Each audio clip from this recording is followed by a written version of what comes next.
திருச்சிற்றம்பலம். அருள் தரும் சிவகாமி அம்மை உடனுரை அருள்மிகு கைலாயநாதப் பெருமான் திருவடிகள் போற்றி போற்றி. எம்பிரான் கச்சியப்ப சிவாச்சாரியார் திருவடிகள் போற்றி போற்றி. கந்தபுராணத்தினுடைய 238வது பாடல், திருநகர படலத்தினுடைய 92வது பாடல் நம்முடைய சிந்தனைக்கு.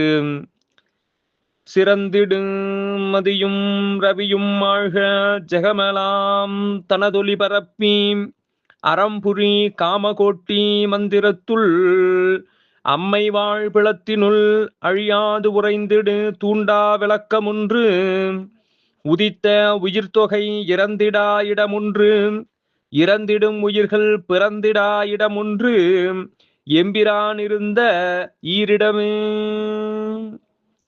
சிறந்திடும் அதியும் ரவியும் ஆழ்க.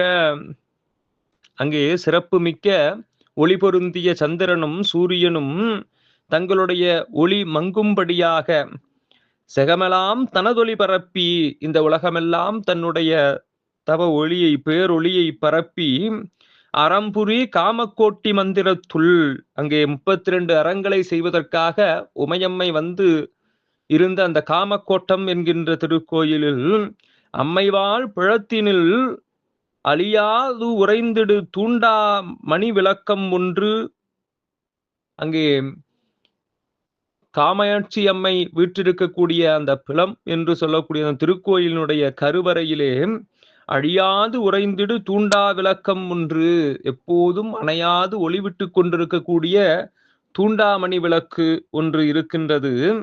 உதித்த உயிர்த்தொகை இறந்திடா இடம் ஒன்று, பிறந்த உயிர் கூட்டங்கள் எல்லாம் இறக்காத இடம் ஒன்று இருக்கின்றது. இறந்திடும் உயிர்கள் பிறந்திடா இடம் ஒன்று, அங்கே இறந்த உயிர்கள் மீண்டும் பிறக்காத இடம் ஒன்று உள்ளது. எம்பிரான் இருந்த ஈரிடமே.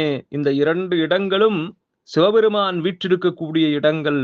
பிறந்த உயிர்கள் இறந்திடாது இருக்கக்கூடிய இடம், இறந்த உயிர்கள் பிறந்திடாது இருக்கக்கூடிய இடமுமாக இவ்விரண்டு இடத்திலும் சிவபெருமான் உரைகின்ற இடமாக விளங்குகின்றன என்று காஞ்சி மாநகரத்தினுடைய பெரும் சிறப்பை நமக்கு இங்கே அருளுகின்றார் கச்சியப்ப சிவாச்சாரியார். திருச்சிற்றம்பலம்.